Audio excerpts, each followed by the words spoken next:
We're starting now. Very good. Thank you. So thanks to Ellen and to Scott and to Marlo for, first of all, for hosting 1 Million Cups. I think it is incredibly cool that all of you that have ideas or have started a business or not sure what you want it to do, you have an opportunity to get together. So I will try to keep my remarks as short as possible. And really, when you get the context, ask the questions, because my role for you today, and my brother Dave also came along, our role is to help you. We've been in business for a while, so we've had the opportunity to understand some of the successes and to screw things up. And so you can learn from both, and hopefully we can be helpful for you in that. Ellen asked me to cover 9 questions in 5 minutes, and I just have to say it's not going to happen. And so I'll narrow it down really quick. I'll do one question and give you some numbers. And to begin, what I'd really like to know is, just by show of hands, how many of you have been to Papa's Pumpkin Patch?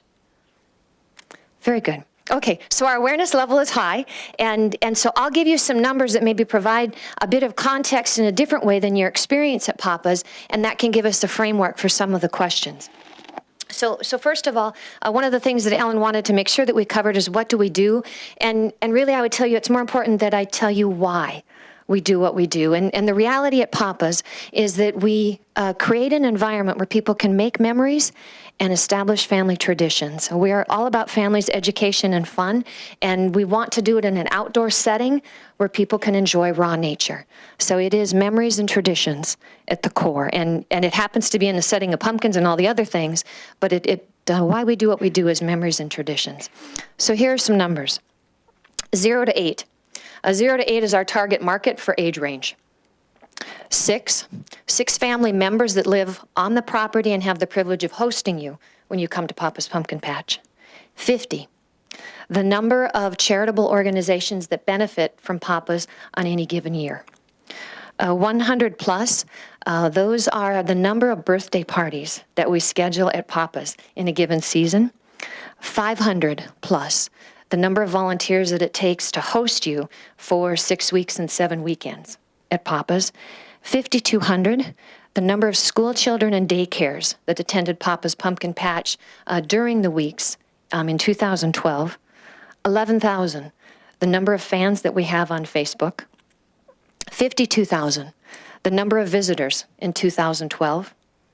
250,000, the poundage of pumpkins alone that came into Papa's last year, mind you, hauled in one by one, stem up.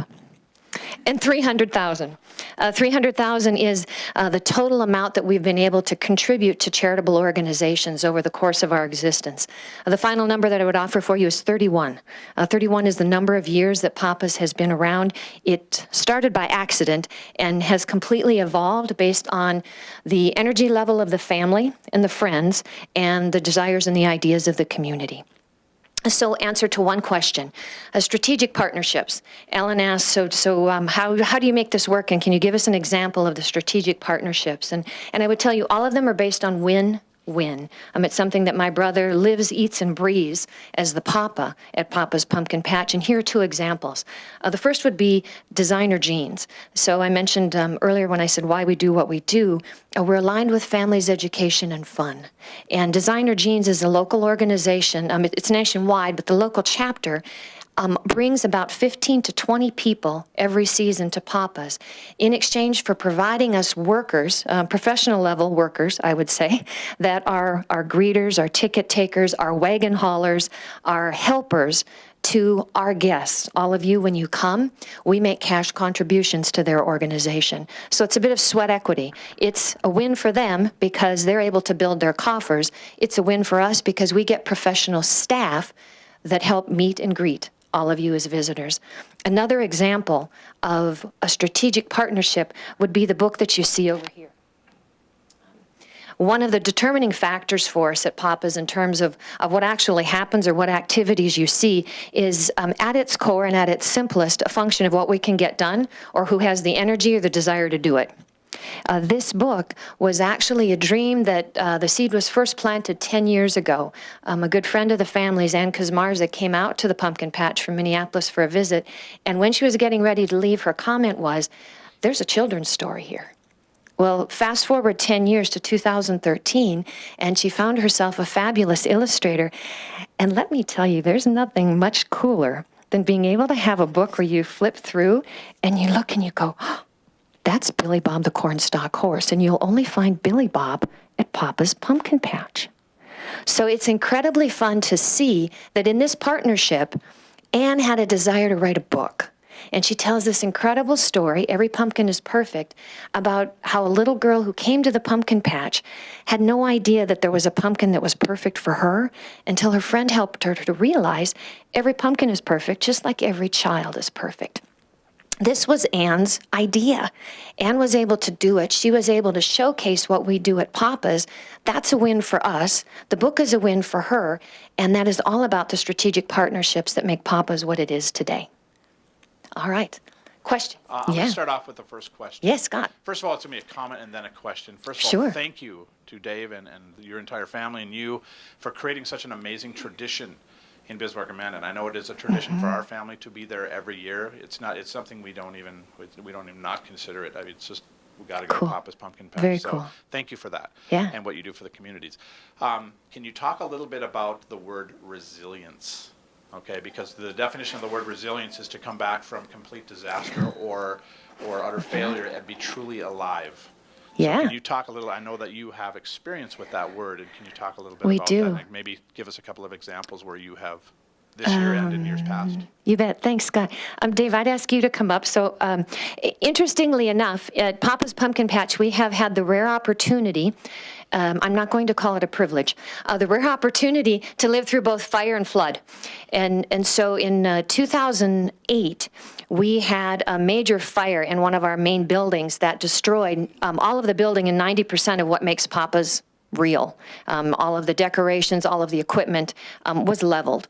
And so I would tell you from that piece of it, the beauty, I mean, sometimes at the moment you grieve because that's all you can do, it's gone. But the reality of it is, once with that building leveled, it gave us the ability to see what we could really have in a building that we wanted, that we didn't know where to locate on the property. And so once you don't have, I mean, the beauty of disasters, once you don't have it, you get the opportunity to look at your coffee cup and say, half empty, half full. And there is an attitude and a mindset, perhaps it's resilience in the family, that says, what can we do now that we don't have what we had? And I would look to Dave to speak about the flood in 2011 because Papa was in the thick of it the whole season. Well, and in just in a brief way, I would say, you've probably heard there's an old poem that goes, sorry, I can't get it started, but the line in it comes out, rest if you must, but just don't quit. It'll come back to me in a second. And so that poem, for some reason, a long time ago, I memorized lots of poems, or just when I'm going up and down the field on a tractor, I'm practicing things because I used to do a lot of public speaking and I would need poems when I needed to speak. And so that's the line that comes. Rest if you must, but just don't quit. And so we have another friend, and one of our, almost a strategic partner, we just lost her. She moved to Utah. Pat Saltzman, some of you probably know her. She's a breast cancer survivor. And when she was fighting breast cancer, she used to talk about writing a book. And the title of her book was going to be Until 8 o'clock tomorrow morning. And so even during the flood, I remember quoting Pat and saying, I can do this until 8 o'clock tomorrow morning, but that's it. I won't go a minute thereafter, but I can do it till 8 o'clock tomorrow morning. And so sometimes I think to have those things in the back of your head, those thoughts which come, rest if you must, but just don't quit. I can do this until 8 o'clock tomorrow morning, gets you through those low spots, and not only brings hope, not only brought hope to me, but I remember Vern Dosh from NISC saying, and this was all after the fact, he said, you have no idea how powerful, when you would say that to me, how powerful a motivator that was for us to just keep on for one more day, just until 8 o'clock tomorrow morning, we could do it. Yeah. Other questions? I mean, how is to think about what you're developing and your ideas. How can we be helpful to you? What would be helpful to know? Tracy, I know not all of your pumpkins are grown there. How did you guys find your partner that would bring in the pumpkins? How did that whole thing fall into place? Dave, you come and speak to that one. That is a win-win that Dave has created, so he should speak to it. Well, and that's a 40-minute conversation in and of itself. The bottom line, it started, and I can't even tell you the year. My guess is 15 to 20 years ago, not quite 30. I went out online looking for pumpkins. We just couldn't grow enough of them. And the year that we had to sort of turn our parking lot, which was the field, turn the field of pumpkins into a parking lot, we just needed additional supply. We would run out too quick. And so I went out on the internet and I happened to find this fellow out in Tappan, North Dakota. And that's not even Bryce, the guy who's the partner today, who is the real win-win. But his cousin, can't think of his name either. See what happens when you get old? Yep. Sorry. Anyhow, we found him, Rick Mittleiter. The name comes to you. That they're all organic farmers out at Tappan, and Rick's cousin Bryce, who is now the mayor of Tappan, and his uncle, who owns 6 of the most wonderful cornfields. So when you drive to Fargo and you go about the Tappan Dawson area, you see those irrigation systems on the south side and the irrigation systems on the north side. What you don't know is in the center of 2 of those, his uncle owns 6 of them. In the center of 2 of them on any given year, we rent 8 acres in the very middle, because he has this great big 64-foot wide equipment, and the small circle in the very center is a very tight circle for great big equipment, and so he can only farm maybe 60 to 65% of it. So instead he rents it to us with little bitty equipment, and we can farm 100% of the circle. In exchange, we pay him as rent whatever he gets for his corn, whatever his yield is in his cornfield. We pay him 100% of the 8 acres that we utilize in the center. So it's an absolute win for him, because he receives 100% of the value, for which he'd probably only get 60 to 65 if he was doing it himself. So he gets 100%. The win for us is the only way you know where our pumpkins are growing is if you fly over.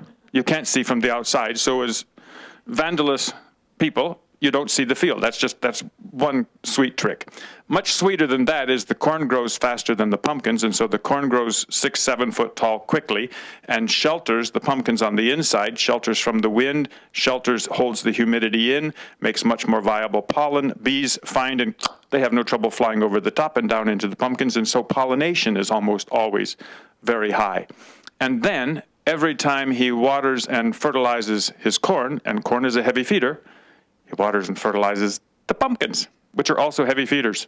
And so the cycle of win-win in the whole circuit of a season is felt time and time again. And then next year, we switch to another field so that we're not chased by the disease and bugs and insects. So it is just such a wonderful win-win partnership between the fields in Tappan. Sorry, there's one more win. The kids and the crews in Tappan harvest and load the pumpkins.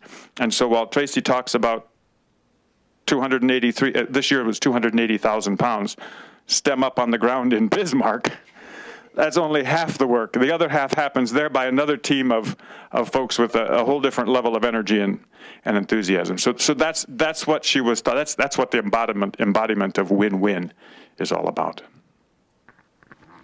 You'd said Papa's was born by accident. Can you expand on that? I'd want to say happy accident. We love the term happy accident, which is kind of an oxymoron. Happy accident means another fella had actually asked me when I was back, as a matter of fact, then I was with Pride of Dakota at the time. We had Papa's greenhouse. And I was raising tomatoes and cucumbers under plastic roof, doing what in North Dakota was said was not possible because it's too cold a climate. And my father believed that if we heated it with coal, it could work, and it did for 15 years. He asked me if I would grow pumpkins for him to give away during what was then the Oktoberfest parade. He didn't want to throw candy out of his truck. He has Allied Moving and Storage, so he has the big orange moving vans, and he wanted to pass pumpkins out to the children. Novel concept. So he asked me, he was a friend of my father's, and he asked me if I would be willing to raise the pumpkins for him, and I said yes. And everything was going along fine until the happy accident happened. The happy accident was that in the middle of the season, the middle of that year, 1983, they decided it's too cold and too wet and too rainy in Bismarck to focus on an Oktoberfest. Let's move it back to September and call it Folkfest. Little earlier in the season, little warmer weather, little longer days, and that'd be fine. That's great if you ain't the farmer. But 30 days out of a growing season in North Dakota in September, October is rather significant. The difference between green pumpkins and orange pumpkins. And that's wherein lies the happy accident. So he no longer could use the 5 acres of pumpkins we were raising. I had to come up with something else to do with them because really my bread and butter was being made in the greenhouse, doing tomatoes and cucumbers, and that's where I had to focus my energy.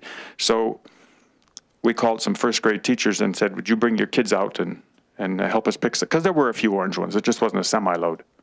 And that's where it started. Had the children not written the letters under the tutelage of wonderful first grade teachers that said, you really need to write these letters. We really need to make a writing assignment out of this.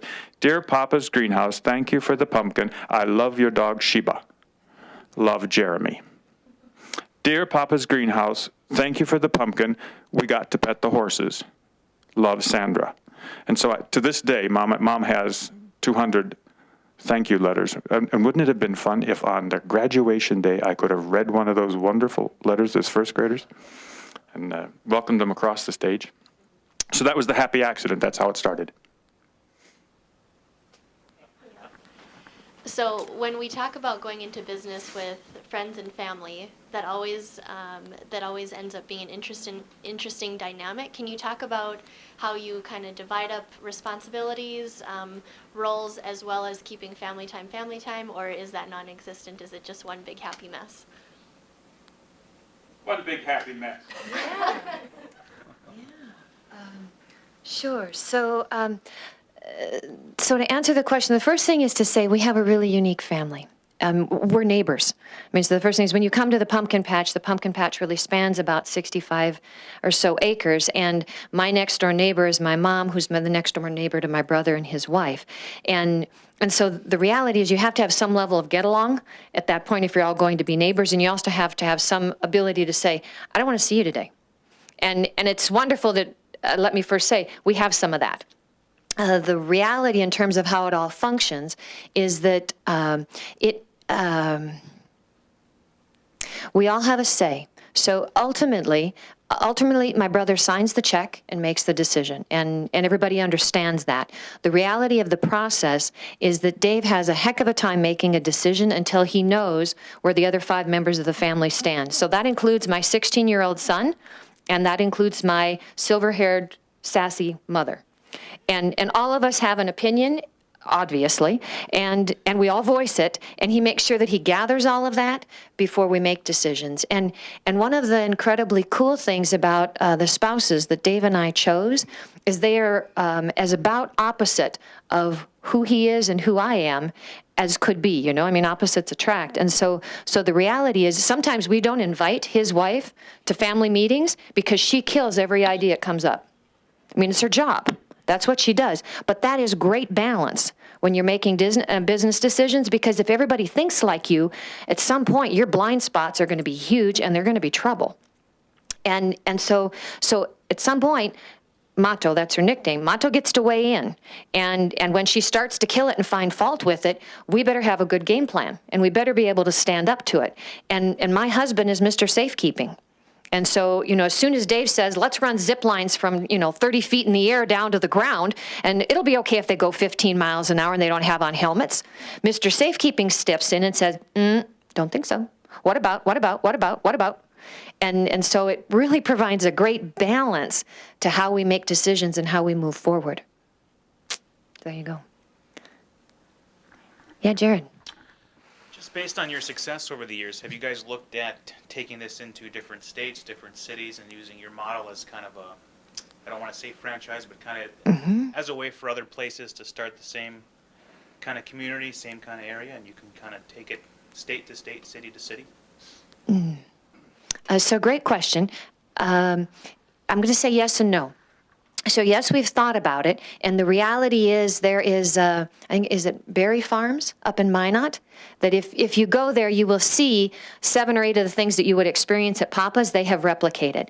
And we've had folks from Williston and Linton and Iowa, yes, so the Papa's Pumpkin Patch in Iowa, I want to say Oaks, but I mean, so multiple places have come and visited. I mean, just like we've probably been to a dozen pumpkin patches. I mean, you always know your competitors. And And so we've all looked, but the reality of franchising what we do, I would say no. And part of that is because it's a very different business model. I mean, you may have noticed when Scott started out, he said, we'll hear from two nonprofits. And the reality is Papa's is an LLC. I mean, we are a business for profit. And we're structured that way because it's our mindset. I mean, everyone in my family has been an entrepreneur. We've all owned businesses. The beauty of it is the business model itself, and it essentially breaks into three pieces: pay the bills, support the charities. If there's money left over, the family goes on vacation. So I mentioned we span 3 generations. The 4 of us in the middle all have day jobs. So the pumpkin patch as Papa's is not designed to support employees. It's designed to benefit charities.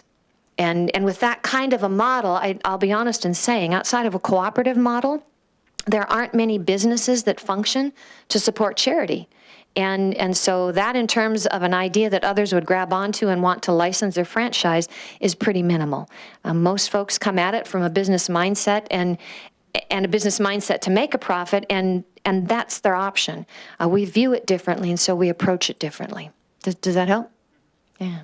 All I'm going to say is Papa's Pumpkin Planet. Maybe. I mean, who knows? Never know. Yeah. I've got a question for you in regards to, you talk about 500 volunteers. Sometimes you are at the patch, sometimes you are over at the raceway in Mandan. I mean, is this an all year round thing? When does the planning start, and how do you coordinate that many people and still look as good as you guys do? Sure. Alignment of mission is the easy answer. So at its core, the groups that we partner with must have family values. They must love and support education, and they have got to understand the value of fun. They just do. And if you have those 3 things, it sounds very generic and very broad. The reality of organizations that live that narrows the funnel pretty quickly. And so how do we get it done? I mean, how did we literally up and move the pumpkin patch from Bismarck and our location there over to Dakota Centennial Park in Mandan in 2011 because of the flood? Was because of family and friends that have an aligned mission and a belief that irregardless of what happens and what the disaster might come, the importance of tradition and memories is so substantial that we'll get it done. And we learned a great deal about ourselves and fortitude because it typically, you ask the question, so how does it happen? Mom and Dave and I meet every Saturday morning. If we're in town, and if Dave's not traveling or if I'm not traveling, and if Mom will have us, we meet for coffee or tea every Saturday morning. And probably 80% of those conversations have pumpkin patch woven into it. And once we get off season, our mother is quite diligent about records. And so she already has a list of everything that needs to be changed and improved upon from this past year. I mean, that's her perspective sitting in the center of the log house and watching what's going on in the yard, and every little tidbit that she heard and complaint that she received from us or others. And by God, she holds us to task. We go through the list.